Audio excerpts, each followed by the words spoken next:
Good morning student, science catalyst classes में आप सभी का वेलकम। और आज हम बात कर रहे हैं किसकी? 12th क्लास केमिस्ट्री की बात चल रही है। और इससे पहले वाली क्लास आपने जरूर देख ली होगी। हम बात कर रहे हैं 12th केमिस्ट्री में जो आरबीएससी बोर्ड से स्टडी कर रहे हैं स्टूडेंट्स, उनके लिए बात कर रहे हैं। और पीवाईक्यू की बात कर रहे हैं, जो प्रीवियस ईयर क्वेश्चंस हैं, पीवाईक्यूज हैं, उनकी हम बात कर रहे थे। पहला चैप्टर हमारा चल रहा था सॉल्यूशन, उसकी एक क्लासेस आपने देख ली होगी पीवाईक्यू की। जो 2013 से 2025 तक के जो प्रीवियस ईयर क्वेश्चंस सारे पूछे गए हैं, उन सब क्वेश्चंस को हम यहाँ पर कर रहे हैं। और इतने क्वेश्चंस करने के बाद मैं समझता हूँ आपके सारे कंसेप्ट क्लियर हो जाने चाहिए। और जितने भी क्वेश्चन यहाँ पर आए उसके इर्द गिर्द कोई ना कोई क्वेश्चन एग्जाम में मिलेगा। आप देख भी रहे हैं क्वेश्चन लगातार रिपीट होते हैं एग्जाम्स में, तो कहीं ना कहीं से उसके आसपास हमें, यदि हमने कंसेप्ट क्लियर कर लिया तो क्वेश्चन को करने में हमें कोई दिक्कत नहीं आने वाली है। चलिए आज की क्लास में बात करें, इसका वन पार्ट पहली क्लासेस आपने देख ली होगी। चैप्टर हमारा सॉल्यूशन ही चल रहा है 2017 से 13 से 17 तक के पीवाईक्यू की बात हम कर चुके हैं। अब बात कर रहे हैं बोर्ड एग्जाम 2018 की, मैं बात कर रहा हूं। 2018 में क्वेश्चन आया है कि परासरण दाब की परिभाषा लिखिए।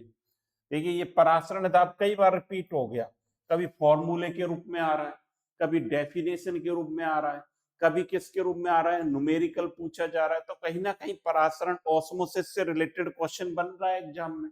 That means it is very important for examination right definition of osmotic pressure. अब ऑस्मोटिक प्रेशर क्या होता है, परासरण क्या होता है? तनु विलयन से, हम कहें विलायक के अणुओं का क्या हो, तनु विलयन से सांद्रता की, और प्रभाव क्या कहलाता है? परासरण कहलाता है।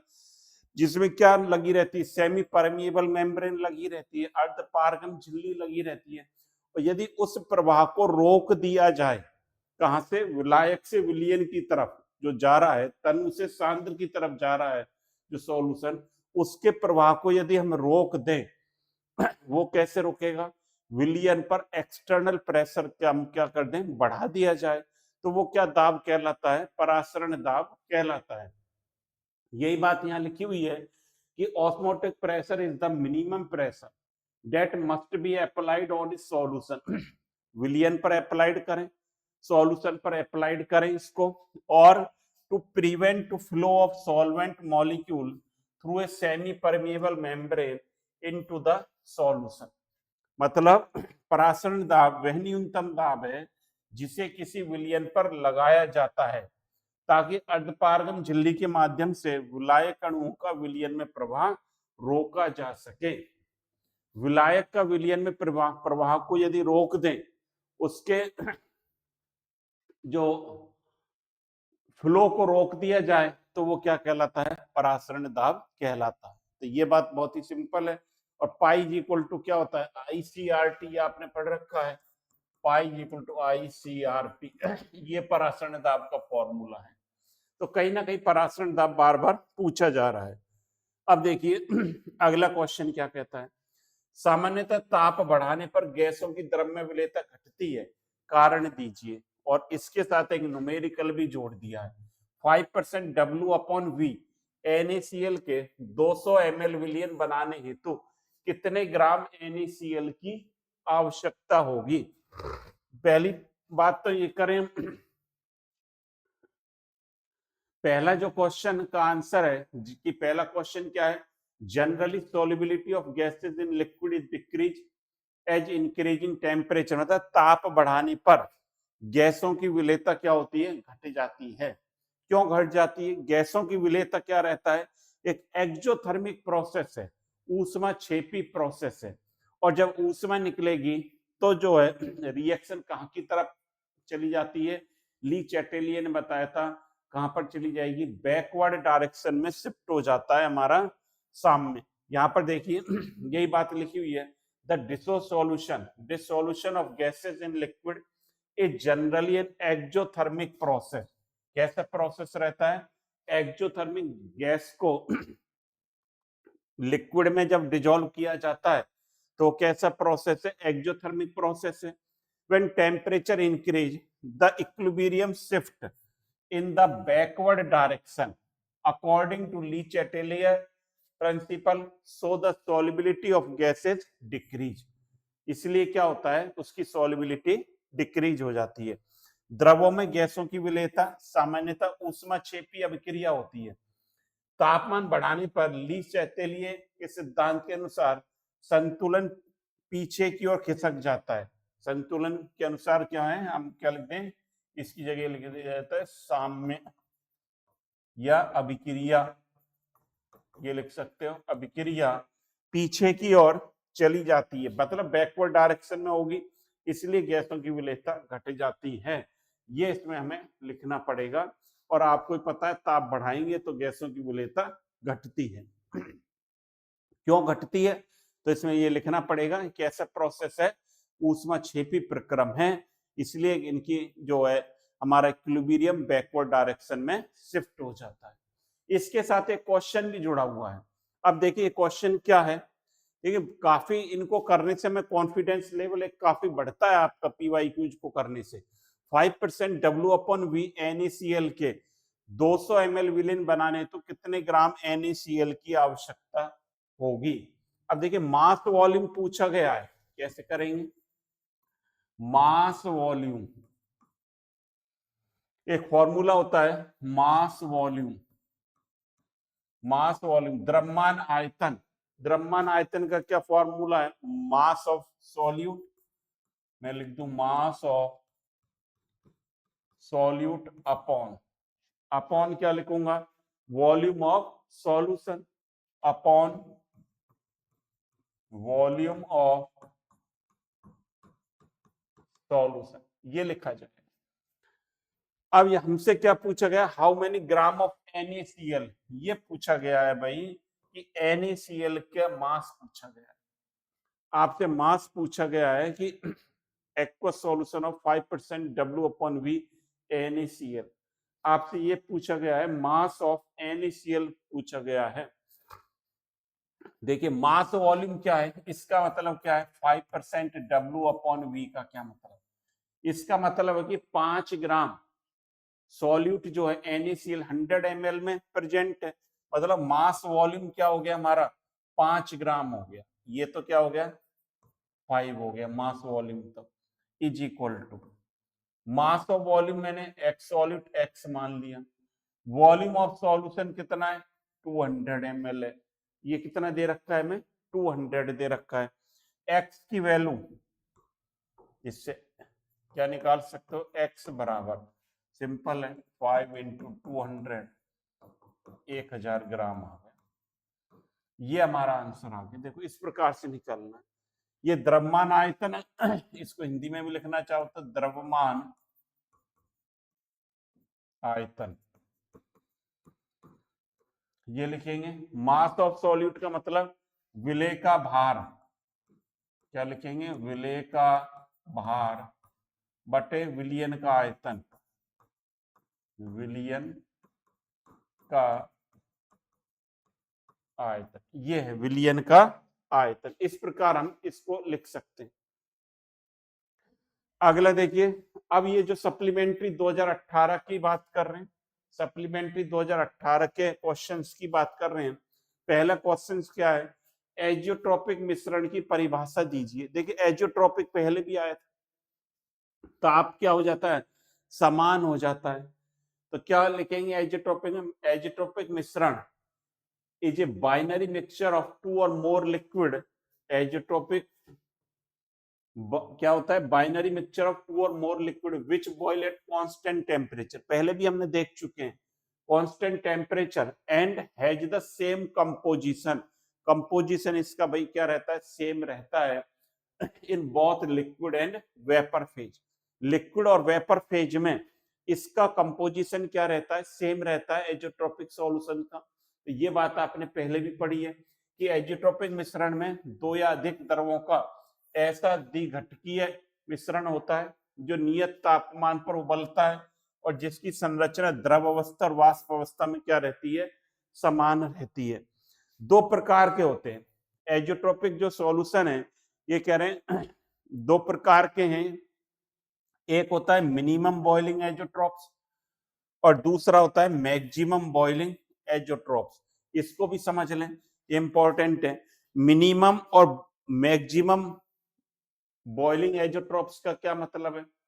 मिनिमम बॉइलिंग एजोट्रॉप जो पॉजिटिव डेविएशन शो करते हैं, साथ ही साथ देखिए मिनिमम का क्या मतलब है, जैसे मैं ये लिखूं जल का बॉइलिंग पॉइंट कितना रहता है 100 डिग्री सेंटीग्रेड, एल्कोहल का 78.5। ये दो कंपोनेंट है, एक का बॉइलिंग पॉइंट 100 है, दूसरे का 78.5 है। इनको मिक्स करेंगे तो नया जो विलियन बनेगा उसका इन दोनों कंपोनेंट से बॉइलिंग पॉइंट क्या रहेगा, कम रहेगा। ये तो कहलाता है मिनिमम एजोट्रॉप्स कहलाता है। इसी प्रकार हम इसकी कहें अधिकतम एजोट्रॉप, इनका क्या रहेगा, अधिक रहेगा। मान लीजिए नाइट्रिक एसिड का मान लें 85 के अप्रोक्स है और इसका वाटर का 100 है, इसको मिलाया तो ये क्या इतना बन जाएगा 120 डिग्री सेंटीग्रेड हो जाए। तो न्यूनतम जो कथनांक एजोट्रॉप्स होते हैं वो पॉजिटिव डेविएशन वाले जो सॉल्यूशन होते हैं पॉजिटिव डेविएशन शो करते हैं, धनात्मक विचलन। और जो अधिकतम कथनांक मैक्सिमम बॉइलिंग एजोट्रॉप्स होते हैं वो क्या शो करते हैं, नेगेटिव डेविएशन विचलन, ऋणात्मक विचलन को शो करते हैं। तो ये बात बिल्कुल क्लियर हो जानी चाहिए कि एजोट्रॉपिक का मतलब क्या है कि दो सॉल्यूशन को मिलाएं जिनके अलग अलग टेम्परेचर हो। टेम्परेचर से मतलब बॉइलिंग पॉइंट, मान लीजिए एक 178.5 पर बॉइल होता है, दूसरा 100 पर बॉइल हो रहा है, दोनों को मिक्स कर दिया तो एक नया जो विलियन बनेगा उसका कांस्टेंट बॉइलिंग पॉइंट रहेगा, वो क्या कहलाएगा, एजोट्रॉप मिश्रण कहलाता है। तो इसको नोट कर लीजिए, फिर अगली बात करेंगे। हाँ बच्चों, ये नोट कर लिया होगा आपने। देखिए एजोट्रोपिक मिश्रण भी इंपॉर्टेंट है, बार बार रिपीट हो रहे हैं क्वेश्चन, तो काफी कुछ हमें इनसे क्लियर हो जाते हैं हमारे कंसेप्ट पीवाईक्यूज करने से। यहाँ पर देखिए अब अगला क्वेश्चन क्या कहता है, arrange the following equimolar solution in ascending order of boiling point. हमारे पास ये है क्या है, NaCl है, Al-Cl3, यूरिया, MgCl2, इनको अरेंज करवा रहे हैं असेंडिंग ऑर्डर में। Boiling point elevation depend on the, अब देखिए क्या कह रहे हैं कि बॉइलिंग पॉइंट जो है, बॉइलिंग पॉइंट के ऑर्डर में इनको अरेंज करना है। अब एलिवेशन ऑफ बॉइलिंग पॉइंट की ऐसी प्रॉपर्टी आपको पता है, कोलिगेटिव प्रॉपर्टी है, अणुसंख्यक गुणधर्म है, अणु पर डिपेंड करती है। जैसे आई की वैल्यू हम कैलकुलेट कर लें, जिसके लिए आई ज्यादा होगा उसका बॉइलिंग पॉइंट भी क्या रहेगा, ज्यादा रहेगा। अब मेरे पास NaCl है, यहाँ पर देखिए यदि NaCl क्या देगा, Na प्लस Cl माइनस आई, इसके लिए क्या रहेगा 2 रहेगा। और AlCl3 है, इसका डिसोसिएशन क्या होगा, Al plus 3 Cl minus i is equal to क्या हो गया 4 हो गया इसके लिए। तीसरा यूरिया, और यूरिया का डिसोसिएशन नहीं होता तो आई इज इक्वल टू इसके लिए क्या रहेगा, मैं लिख सकता हूं इसके लिए आई इज इक्वल टू 1 ही रहेगा। MgCl2, इसका डिसोसिएशन कैसे होगा, Mg plus 2 Cl minus i is equal to 3। तो सबसे ज्यादा आई वांट ऑफ फैक्टर किसके लिए, AlCl3 के लिए। तो आप देखिए इसके लिए AlCl3 के लिए एलिवेशन ऑफ बॉइलिंग पॉइंट सबसे ज्यादा होगा। MgCl2 के लिए आई बराबर 3, तो फिर क्या लिखूंगा MgCl2। उसके बाद कम NaCl, लो NaCl, और सबसे कम किसका है, यूरिया का। तो इस प्रकार से हम कैलकुलेट कर सकते हैं बॉइलिंग पॉइंट को, आप इस प्रकार से निकाल सकते हैं। अगला प्रश्न क्या कहते हैं, 22 gram of oxalic acid is dissolve to make 100 ml of solution. Density हमें दी गई है, क्या दे रखा है, डेंसिटी हमें दे रखी है। Find mass percentage, mass percentage निकालना है। मास परसेंटेज का फॉर्मूला क्या होता है, मास परसेंटेज बराबर, कैसे करेंगे, मास परसेंटेज का फॉर्मूला क्या है, मास ऑफ सॉल्यूट अपॉन क्या है, मास ऑफ सॉल्यूट मतलब विलेय। सॉल्यूट क्या है, विलेय, और सॉल्वेंट क्या होता है, विलायक होता है। और क्या लिखेंगे, mass of solution, mass of solution into 100, ऐसे निकालो। अब आप देखो क्या क्या, मास ऑफ सॉल्यूट कितना है 22, तो मैं लिख देता हूं 22। Mass of solution, mass of solution नहीं है, आपको क्या दिया है 100 ml, वी दिया है 100 ml, और क्या दिया डेंसिटी 1.1, तो D इज इक्वल टू क्या होता है m अपॉन वी, m बराबर D इंटू वी कर दो, तो क्या हो जाएगा 100 इंटू 1.1 कर दो, 110 आ जाएगा क्या, बिल्कुल, ये क्या आ जाएगा 110, ये 110 आ गया इसका मास, तो क्या लिख दूंगा मैं, यहाँ पे लिख दो 110 गुणा 100, ये 11 दूनी 20 आंसर आ गया, क्या आ गया 20 ग्राम आ गया, कितना मास आ गया, द्रव्यमान प्रतिशत ज्ञात कीजिए, 20% आ गया, क्या आ गया 20%, ये इसका आंसर इस प्रकार से आ जाएगा। अगला क्वेश्चन देखें, डिफाइन एज, देखिए अब 2019 की बात कर रहे हैं, 18 में भी आया था एजियोट्रोपिक, वापस से 19 में रिपीट हुआ है, अभी पढ़ा था ये क्वेश्चन, वहां से आपने पढ़ लिया हुआ एजियोट्रोपिक मिश्रण, बार बार आ रहा है ये क्वेश्चन, इसका मतलब ये अपने आप में इंपॉर्टेंट क्वेश्चन है। डिफाइन एजियोट्रोपिक मिक्सचर, एजियोट्रोपिक मिक्सचर को अपन पढ़ चुके हैं 2-3 बार, तो सेम ही डेफिनेशन है, ये azeotropic mixture is a mixture of 2 or more liquid that boil at constant temperature and has the same composition in both the liquid and vapor phase।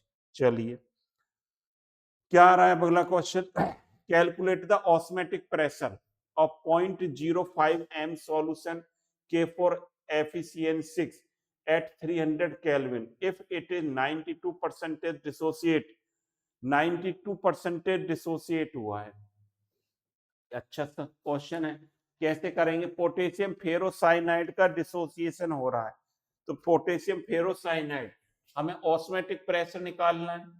अब यहाँ पर देखिए किस प्रकार से करेंगे इस क्वेश्चन को, यह K4 FeCN का होल 6, K4 FeCN का होल 6 है, इसके बाद क्या देगा ये 4K प्लस प्लस FeCN का होल 6 -4, इस प्रकार से डिसोसिएट होगा, इसके मॉलिक्यूल 1 है, इसके 0, इसके 0 प्रारंभ में, उसके बाद इसका 1 माइनस क्या कर दूंगा मैं 1 माइनस एल्फा, इसका 4 एल्फा, इसका एल्फा, ऐसे लिख सकते हैं भाई, ये एल्फा डिसोसिएट हुआ, ये कितना बना 4 बन रहे हैं, तो 4 एल्फा, वो 1 बन रहा है तो 1 एल्फा। अब आई निकालना है, आई कैसे निकालते हैं, इसके लिए देखो आई निकालना हो, van't Hoff factor i is equal to, इनको जोड़ते हैं after dissociation number of molecules upon before dissociation molecule, after dissociation इनको जोड़ दो upon 1, i is equal to क्या आ जाएगा, देखो 1 माइनस 4 एल्फा आ गया क्या, 1 प्लस माइनस का तो एल्फा है, ये 5, 1 प्लस 4 एल्फा, आई की वैल्यू ये आ रही है अपने पास,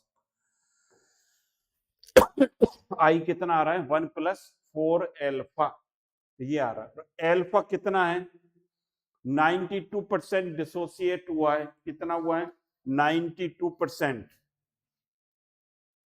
ये आया है 1 प्लस 4 एल्फा, और एल्फा यहां पर देखिए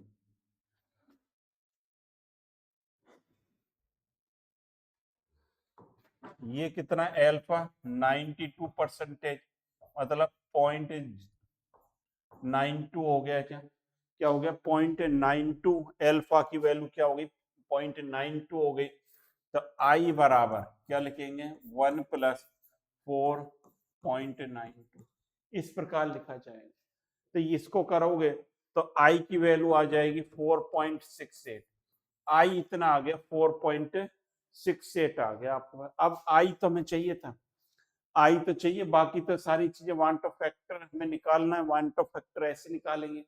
और परासरण दाब निकालना है, इसका फॉर्मूला क्या होता है, pi is equal to, colour change कर देते हैं, पाई इज इक्वल टू क्या होता है, आई सी आर टी, ये होता है। आई आपने निकाल लिया, आई बिल्कुल निकाल लिया, पाई बराबर 1.68 आई। सी कितना है देखो भाई, सी ये रहा 0.05 सी।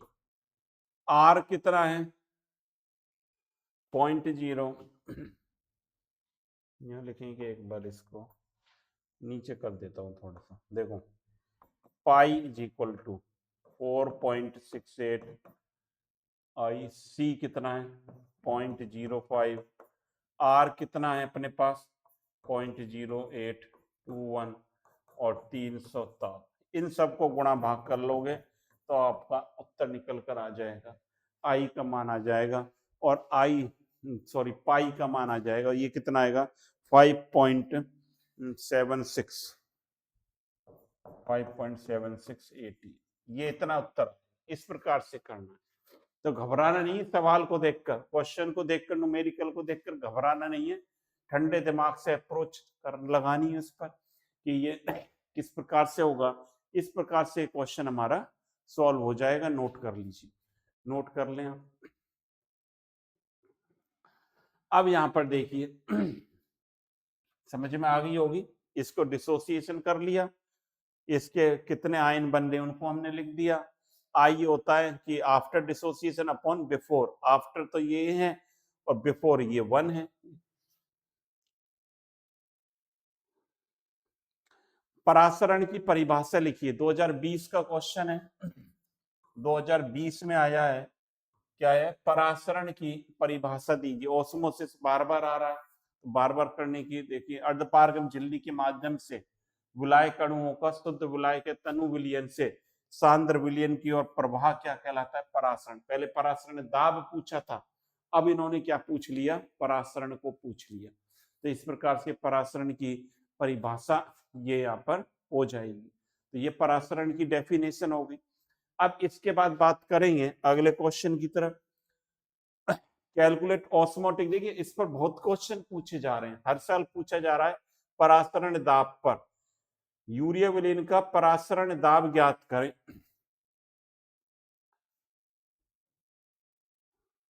परासरण दाब पाई इक्वल टू क्या होता है, आई सी आर टी।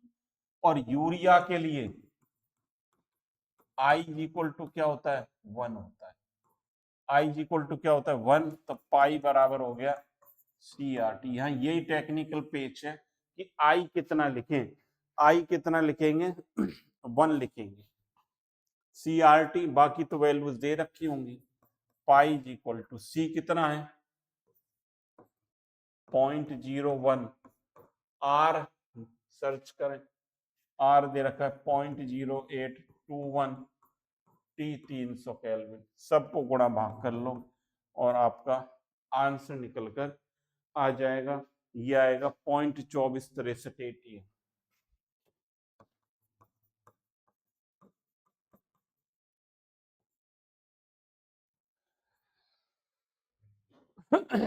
ये इतना उत्तर निकल कर इसका आ जाए, गुणा भाग करेंगे।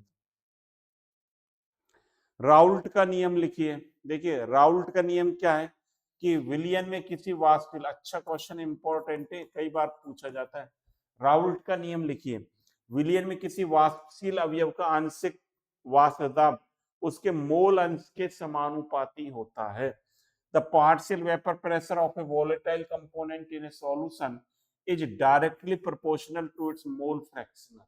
मोल फ्रैक्शन के समानुपाती होता है, मतलब पी ए कंपोनेंट ए है, उसका आंशिक जो दाब पी है काई ए के होगा, पी बी प्रोपोर्शनल होगा काई बी। काई ए और काई बी क्या है, मोल फ्रैक्शन ऑफ किसका, ए का और बी का। या इसको ऐसे लिख सकते हैं, पी ए बराबर पी नॉट ए काई ए और पी बी बराबर पी नॉट बी काई बी। पी नॉट ए और पी नॉट बी क्या है यहाँ पर, प्योर शुद्ध अवस्था में इनके आंशिक दाब कहलाते हैं। तो इसको आप नोट कर लीजिए, अच्छा क्वेश्चन आया 20 में। 2020 की बात चल रही है। ऑक्जेलिक अम्ल के 5.5 ग्राम को घोलकर 250 ml विलियन तैयार किया गया। विलियन का द्रव्यमान ज्ञात कीजिए। 250 ml of solution is prepared by dissolving 5.5 gram of oxalic acid in water.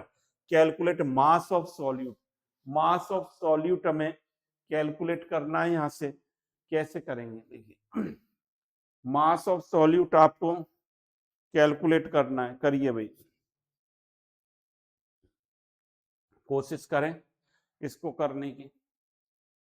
ये देखिए एक्चुअल में मास परसेंटेज का है, ये मास परसेंटेज आपको कैलकुलेट करनी है इसमें। मास परसेंटेज है, मास परसेंटेज ऑफ सॉल्यूट आएगा इसमें। और डेंसिटी इसमें जो दे रखी है, डेंसिटी इसमें दी हुई है, घनत्व 1.1 ग्राम पर ml, ये इसमें दिया हुआ है। ये टाइपिंग में मिस्टेक है, ग्राम पर ml। मास परसेंटेज का एक करा था अपन ने, पहले कराए ना question, mass percentage. Mass percentage क्या होता है, mass of solute, mass of solution, mass of, पहले सेम ऐसा ही क्वेश्चन करा है, upon mass of solution into 100, ये क्वेश्चन करा था। अब मास ऑफ सॉल्यूट आपको क्या दे रखा है, 5.5। मास ऑफ सॉल्यूशन नहीं है लेकिन V दे रखा है, तो D बराबर क्या होता है, M अपॉन V। M बराबर क्या हो जाएगा, D इंटू V कर दें, D 1.1 और ये कितना है 250, तो ये क्या आ गया 1.1 इंटू 250 इंटू 100। इसको सॉल्व कर लेंगे, उत्तर निकल कर आ जाएगा। ये 5 बार कट गया, 50, 2 आ गया, 2% आ गया। W अपॉन W क्या आ गया, 2 आ गया। क्या उत्तर हो गया, 2W अपॉन W%। ये उत्तर इसका निकल कर आएगा इस प्रकार से। ऐसे हम करेंगे इसको। देखिए सेम क्वेश्चन है, मास परसेंटेज क्या है पहले भी कर चुके हैं, mass of solute upon mass of solution, ये हम लिख देंगे इसमें, और इनटू 100 ये सारी वैल्यूज हमें दे रखी है। चलिए ऋणात्मक विचलन दिखाने वाले अनादर्श विलयन का एक उदाहरण दीजिए। क्लोरोफार्म और एसीटोन लिख सकते हो, फिनोल और एनिलीन। जो नेगेटिव डेविएशन शो करते हैं क्या है, क्लोरोफार्म, एसीटोन याद रखने पड़ेंगे, फिनोल और एनिलीन। फिनोल, एनिलीन, क्लोरोफार्म और एसीटोन। चलिए what is a homogeneous mixture of 2 or more chemicals called. 2 या 2 से अधिक रासायनिक सममांगी मिश्रण को क्या कहते हैं, विलयन कहते हैं। कितना सिंपल क्वेश्चन आया है। 2 या 2 से अधिक 2 या 2 से अधिक जो है केमिकल्स के मिक्सचर्स मिश्रण को क्या कहते हैं, सममांगी को विलयन कहते हैं। अगला ये क्वेश्चन है, 250 ml solution is prepared by dissolving 5 gram NaCl in water. Calculate mass volume ज्ञात करना है। मास वॉल्यूम मतलब W अपॉन V परसेंटेज ज्ञात करना है।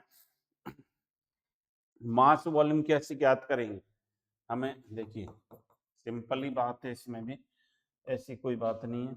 मास वॉल्यूम आपको ज्ञात करना है, मास वॉल्यूम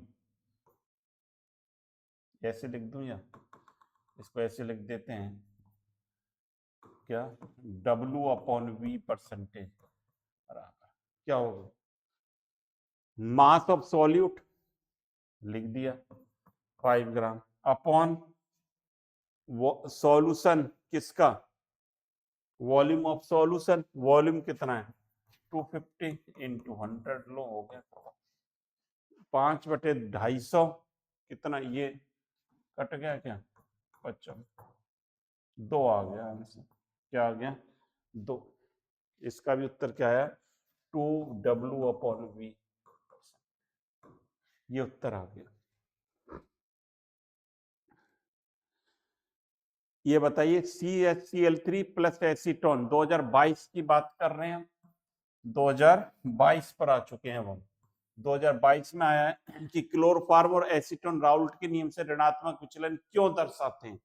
ये कह रहे हैं कि क्लोरोफॉर्म और एसीटोन नेगेटिव डेविएशन क्यों शो करते हैं, इसको स्पष्ट करिए।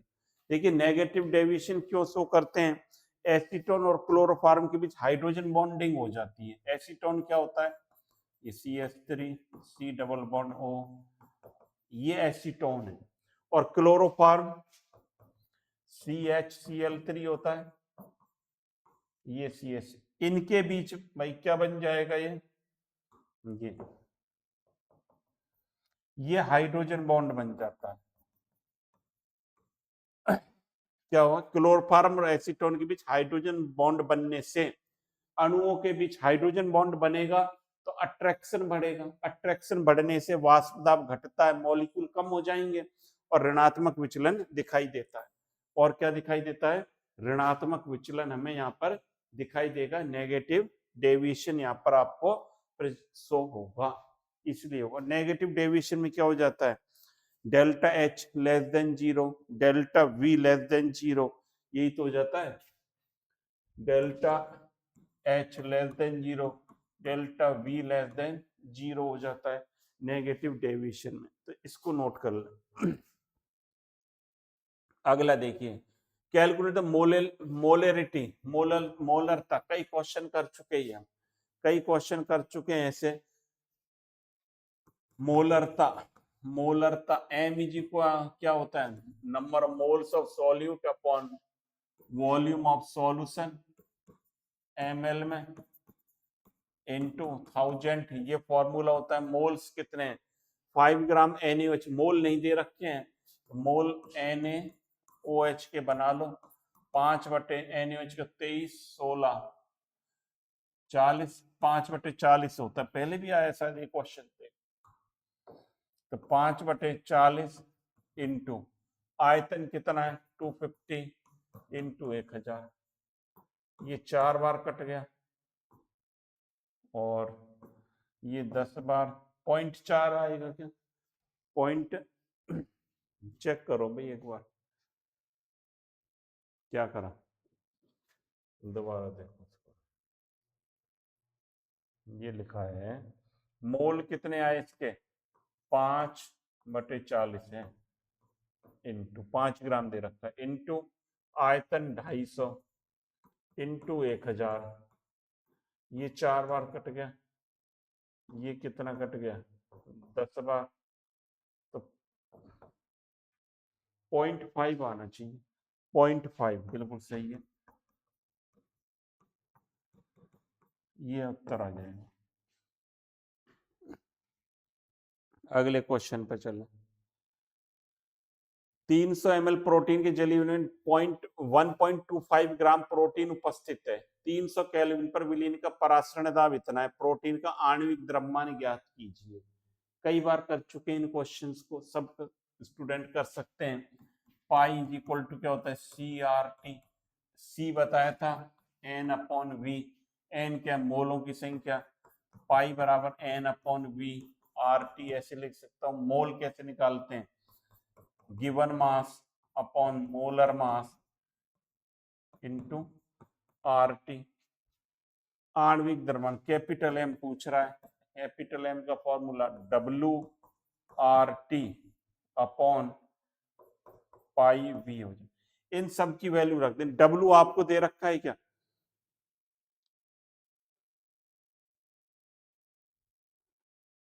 ये रहा W हमें दे रखा है, देखो W आपको दे रखा है 1.25, R हमें दे रखा है 0.083, T हमें दे रखा है 300, पाई हमें दे रखा है 2.5 इंटू 10⁻³ और V दे रखा है 300 ml। इन सब वैल्यूज को यहाँ पर पुटअप कर देंगे तो अपना उत्तर निकल कर आ जाएगा। और कितना आएगा ये उत्तर, आंसर आएगा, मैच कर लेना, 0.0415 इतना आएगा, 0.415, 0.0415 इतना आना चाहिए। मतलब इन सारी वैल्यूज को यहाँ पर पुटअप कर देंगे तो उत्तर निकल कर अपना आ जाएगा। इतनी बात क्लियर है सब बच्चों के। अगले क्वेश्चन की तरफ चलते हैं। वाहनों में 2023 की बात कर रहे हैं, अब बात अपन कर रहे हैं 2023 के PYQ की। क्या है कि एक 35% V/V solution of ethylene glycol is used in vehicle for cooling. Determine the volume of water. वाहनों में शीतलन के लिए एथिलीन ग्लाइकोल का 35% विलयन का उपयोग किया जाता है। तो जल का आयतन ज्ञात कीजिए। करें भाई, जल का आयतन सिंपल है, वॉल्यूम ऑफ वाटर ये पूछा है, वॉल्यूम ऑफ वाटर कैसे निकालेंगे? 35% का क्या मतलब है कि 35 ml 100 ml में प्रेजेंट है, तो 100 माइनस 35 कर दो, सीधी सी बात, 100 माइनस 35 कर देंगे, कितना उत्तर आ जाएगा? 65 ml। ये उत्तर आ जाएगा, कोई बहुत बड़ा नहीं है, लग रहा है देखने में। क्या करना है? 65 जो इथर 35% V/V का क्या मतलब? 35 ml 100 ml विलियन में उपस्थित है। विलियन क्या है? 100 ml है, बना लिया। 35 ml है तो जल कितना रहा? उसमें 65 रहा। परासरण की परिभाषा दीजिए।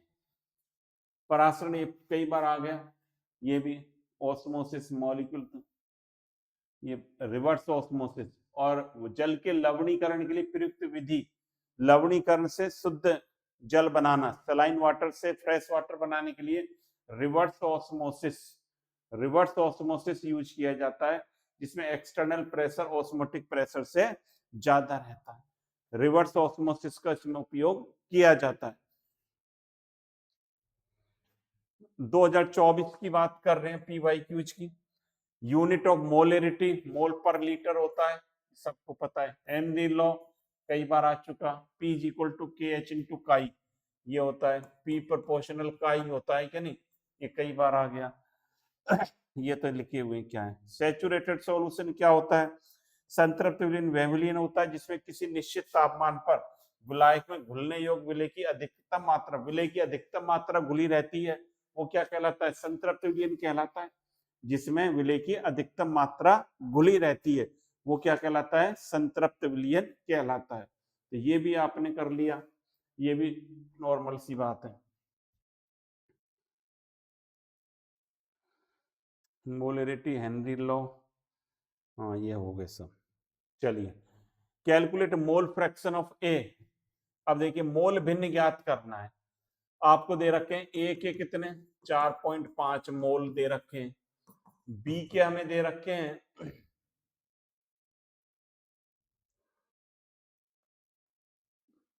नहीं ए का कितना है? ए का हमें दे रखा है 0.5 मोल और बी का 4.5 मोल दे रखा है।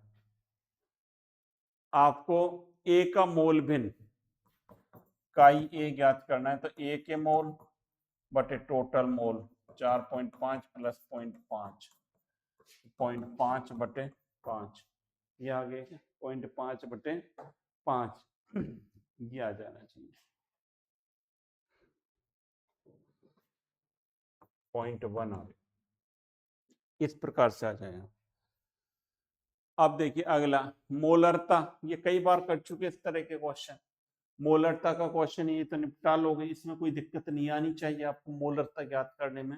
यहाँ तो हमें कोई किसी प्रकार की समस्या नहीं होनी चाहिए। मोल दे रखे हैं, एम कैसे निकालेंगे? इसके मोल 0.05 अपॉन मोललता कह रहा है भैया, तो स्मॉल एम, इसका 250 ग्राम दिया है और इंटू 1000, 4.2 आ गया कि 0.2 आ जाएगा, क्या आ जाएगा? 0.2 आ जाएगा सीधा सीधा। मोललता ये तो होता है number of moles present in 1 kg of solvent, ये मोललता होती है भाई।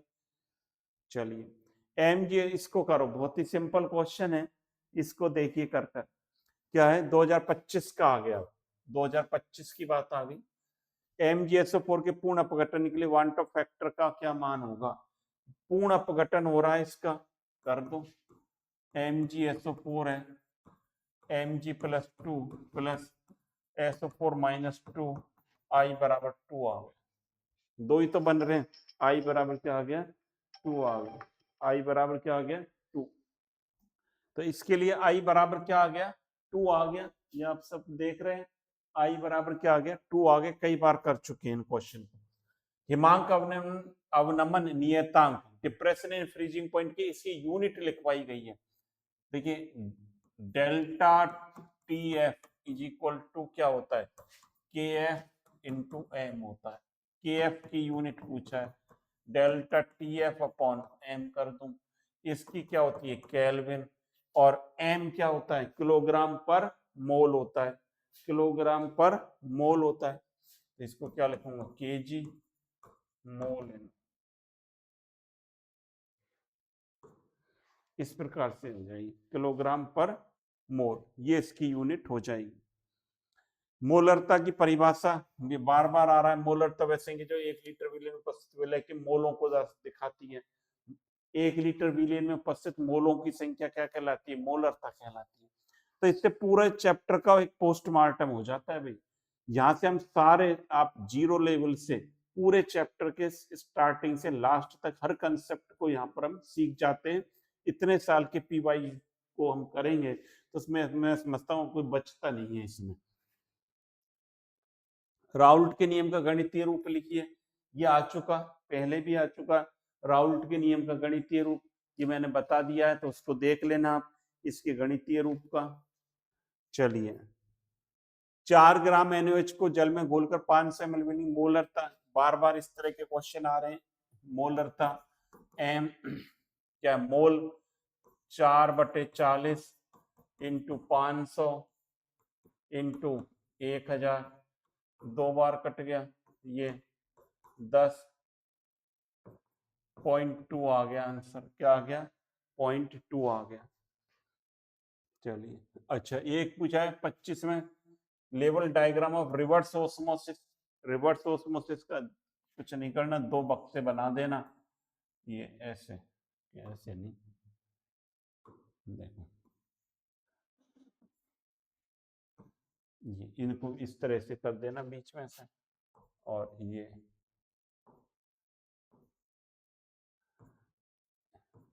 प्रेशर लग रहा है। ये यहाँ पर क्या है? ये क्या है? ये यहाँ पर सॉल्ट वाटर, और इसमें आप ले लें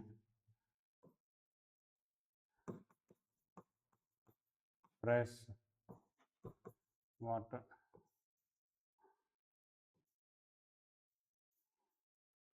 इसको ये पानी निकालना, इस प्रकार से ये इसका डायग्राम बना देना है। यहाँ पर जो होता है ये लिख सकते हो, P external greater than pi होता है। P एक्सटर्नल क्या होता है? ज्यादा रहता है। बस दी एंड हो गया। तो इतने क्वेश्चंस हमने कर लिए। इससे पहले वाली 2 पार्ट में इस चैप्टर को हमने किया है। पहले पार्ट में 2017 के PYQs को देखा था, 18 से 25 तक इस वीडियो में देखा है। तो दोनों को आप जरूर देखें, जिससे आपके क्वेश्चंस जरूर हो पाएंगे इस चैप्टर में, और कुछ बचा नहीं है। ये आपने कर लिए तो मैं समझता हूँ सारा पेपर आप इजी ढंग से सॉल्व कर पाएंगे। Thank you students, have a nice day.